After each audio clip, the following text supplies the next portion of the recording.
Kama mnavyoona hii video naenda kuwaonyesha tuta linalohitajika kwenye kilimo cha tumbaku. Yaani tuta kama tuta. Sababu kwenye kilimo cha tumbaku hatutumii ule mfumo labda wa kulima na ng'ombe, hatutumii ule mfumo labda wa kulima na nini na trekta, no. Tunatumia mfumo wa kulima na jembe ya mkono. Yaani tuta lazima lisimame. Sasa umbali wa kutoka tuta hadi tuta hakikisha kuna mita 1 na sentimita 20. Mita 1 na sentimita 20. Yaani kutoka kwenye huu mche wa tuta hili, si ndio?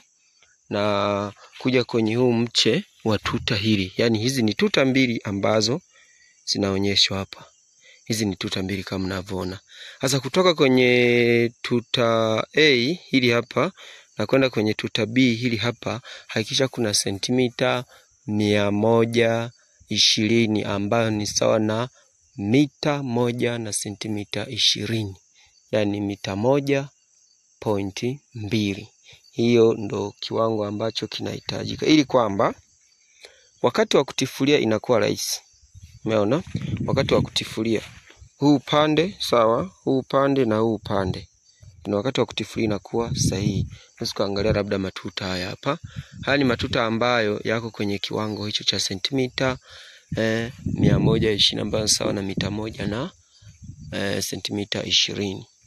Sasa na hili tuta linakuwa ni rahisi sana. Kwa mfano mmea unapokuwa chanua, kumbuka kwamba mmea unapokuwa una majani yale, na kwenye tumbaku kumbuka kwamba tunavuna nini, majani. Inakuwa ni rahisi sana jani kuingia huku na jani kuingia huku, lakini inakupa wepesi sana wakati wa kuvuna. Unapokuwa unavuna majani katika mvuno wa kwanza, wa pili, wa tatu, wa nne, kuna majani ukuta unapokuta umefika kwenye mivuno ile mikubwa, yale majani yanakuwa mapana zaidi. Sasa unapokuwa mapana zaidi, ukitumia tuta ya sentimita 120 ambayo sawa na mita 1 na sentimita 20, inakuwa ni rahisi sana kupita kwenye huu sawa ambao ni wa tofauti ya tuta na tuta.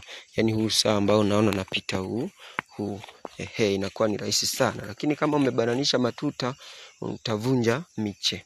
Kama umebananisha matuta utavunja miche, lakini pia utavunja majani. Utavunja nini? Majani. Kwa jitahidi sana unapokuwa unalima matuta, hakikisha sana matuta yale hapo kwenye kiwango kile ambacho ni cha sentimita 120 sana mita 1 na sentimita 20. Lakini pia hili nadhani somo hili limeeleweka. Somo hili limeeleweka. Kalifanyeni kazi. Hizi ndo tuta zinazohitajika kama mnavyoziona. Kama mnavyoziona ndo tuta zinazohitajika. Zinazohitajika. Asante sana, kumbuka subscribe, share, comment. We are here for you, agriculture kwa fursa.